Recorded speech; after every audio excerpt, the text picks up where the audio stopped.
Hey everyone, welcome to my Injustice 2 countdown video. I'm going to do a couple of these Road to Injustice 2 videos. In this video, I'm just really going to talk about my thoughts on the roster, and other than that, maybe some multiverse mode. The Joker just got announced as a character, which is really awesome. But first, I just want to take a look at this really cool menu from Injustice 1. I hope they do something like this for Injustice 2. You know, if they don't, that's fine, but we already saw that really cool battle mural, which is pretty cool. But, yeah, so I'm going to throw up the picture of the roster as of right now. Let me just get it up here first. There we go. So, the roster. This is every character that's going to come in the game, plus Darkseid, if you pre-ordered it. And if you saw Darkseid's trailer, and if I were you, I would pre-order it. Darkseid looks like it's going to be insane to play as. And it's really cool because it looks like, you know, nothing phases him. And he really is the most powerful being. You know, at least he thinks he is. Which is awesome. But my thoughts on this roster, basically, I'm really excited that they included a lot of Batman characters. I'm biased when it comes to that anyways, because I wanted every character to be from the Batman universe on here. So I know some people won't agree with me with that, but you know, I love Batman. We got Robin, we got Catwoman, Poison Ivy, Scarecrow, Bane, Joker, Harley, Deadshot, Black Canary. You know, they all fit into the Batman universe in some way. What I think is really cool about some of these characters is the fact that you can have premier skins. Now, Flash's enemy, Captain Cold, a premier skin for him is going to be Mr. Freeze, which is really cool. It gives you another character without NetherRealm having to do much.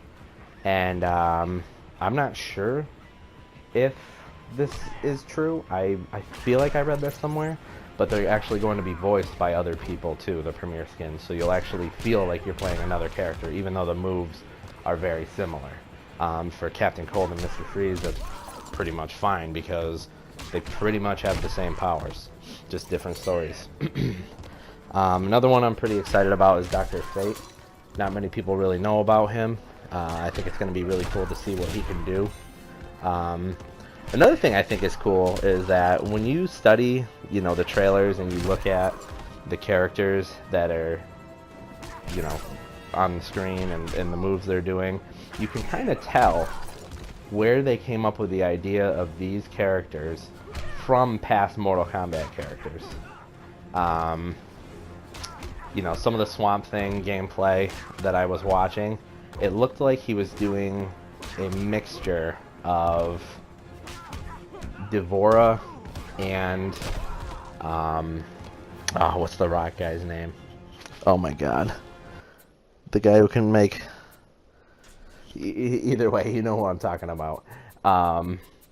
And you know, if you watch some of the Gorilla Grodd gameplay, it looks like they took either his movements or some of his playstyle from like Ferrator, which is really cool because, you know, it shows that NetherRealm was kind of thinking about how both games work as they designed this one, and you know, they were probably trying to figure out ways to actually make this one stand out and be different.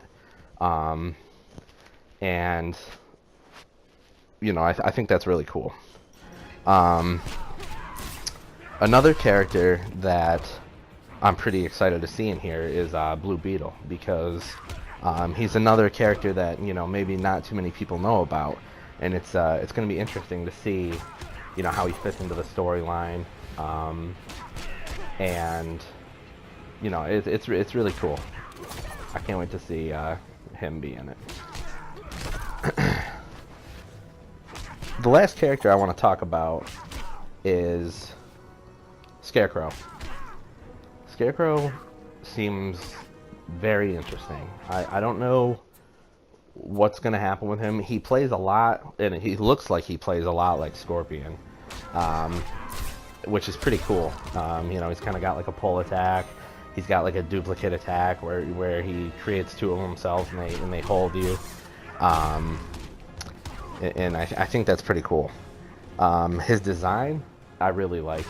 His intro, you know, you see him pop the fear toxin, and then all of a sudden he looks like some demon version of a Scarecrow, which is really cool because, you know, that's what he wants you to think he looks like, and that's where you know, he terrifies you into just doing what he wants, which I think that's really cool. NetherRealm really captured how these characters behave, and you know, and how they go about doing the things they do, while also putting their own twist on it, which is really cool. I like that, and I respect that. So yeah, those are pretty much my thoughts on the roster, just the quick and dirty of it. You know, I could go on and on and on and on about every single character on here, and you know, I won't do that. I won't bore you guys with that, but basically that's how I feel about it. I cannot wait to unlock every single piece of gear for every single person. That's something that's really cool in this game. You know, other games maybe you had one main and that was it, or you had two mains and that was it.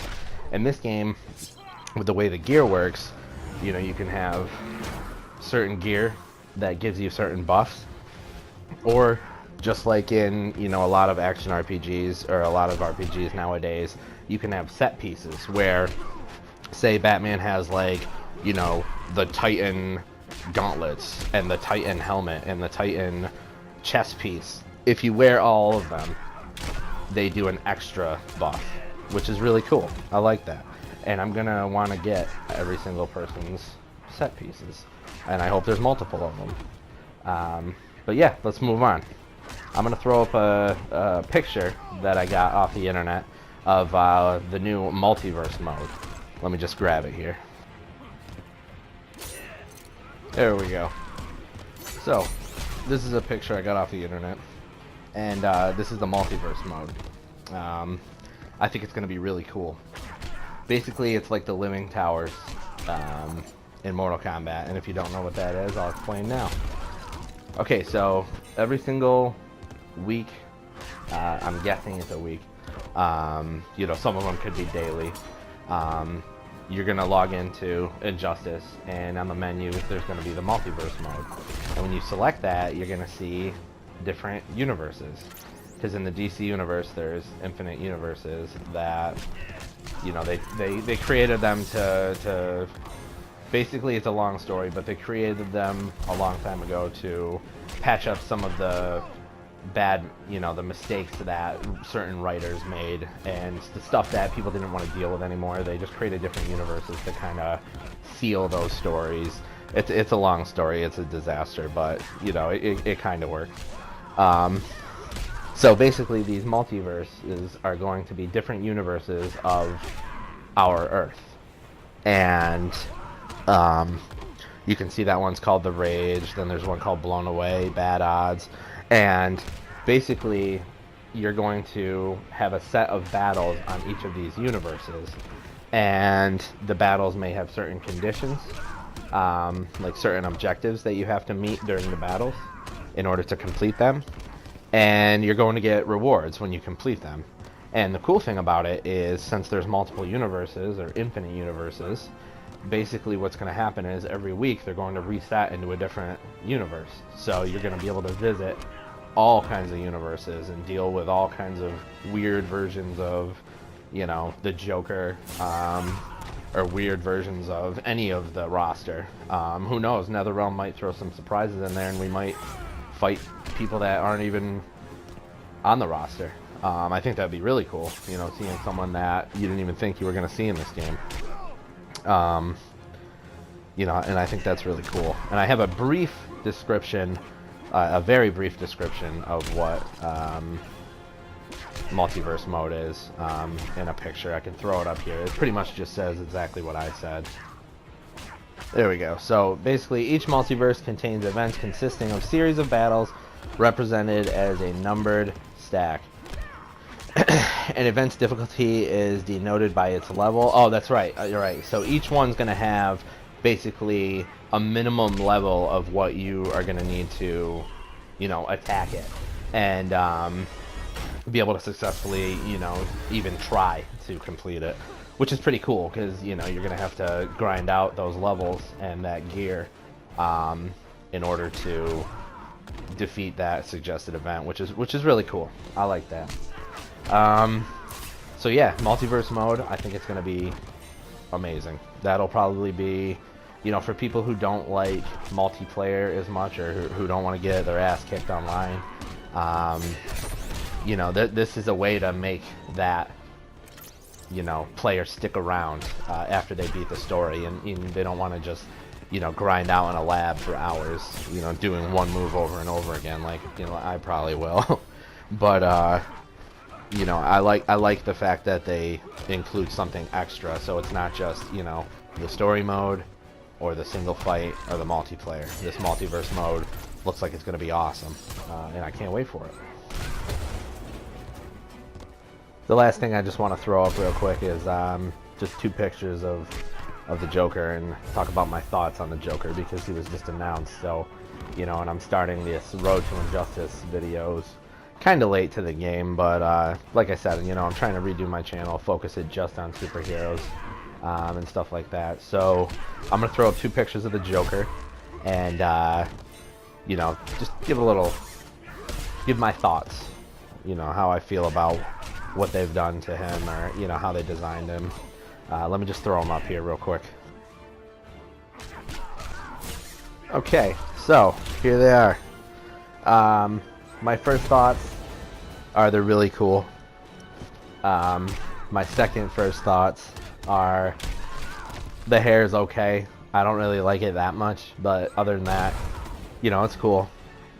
Part of me thinks they maybe, I don't know if WB told them to maybe kind of make it like a Jared Leto type Joker, but you know, who knows? I don't think we'll ever know something like that. But I think it's cool. You know, if you've seen the videos of him, which I'm sure you have by now, he's cool. You know, he's got all the same moves. He's got a little bit, maybe 1 or 2 are a little different.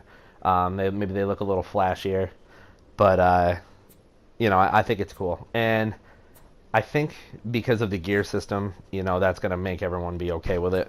You know, because the Joker on the left, in my opinion, is way better than the Joker on the right. You know, the hat kind of hides that, you know, goofy emo hair, but you know, maybe it's a younger Joker, because, you know, it's not the same Joker probably, unless, you know, spoiler alert, he goes into a Lazarus pit or something like that, you know, to revive himself.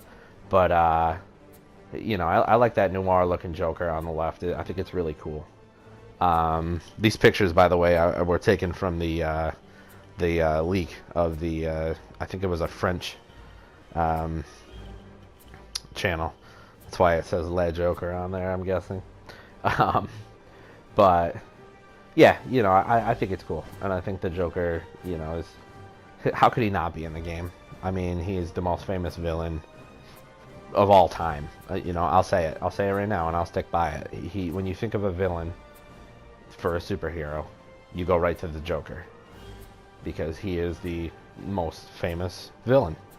I can't help it if Batman has the vast rogues gallery. I can't help it. I know Spider-Man's is pretty good too, but I don't really talk about Marvel that much. So Batman's is the best. Yeah. So that's pretty much all I have right now for you guys. Just gonna go back to the roster here. I just love looking at it. It's so exciting. You know, I cannot wait to play each and every one of these characters. It's gonna be great. Anyways, you know, thanks for sticking with me through my first Road to Injustice video. My next video, I'm probably going to do a little bit more on my DLC wishlist characters. I'm going to talk a little bit more about the gear system. And yeah, you know, let's just get hyped. Get ready for Injustice 2. Leave a like if you want. Thanks, guys. I'll talk to you next time.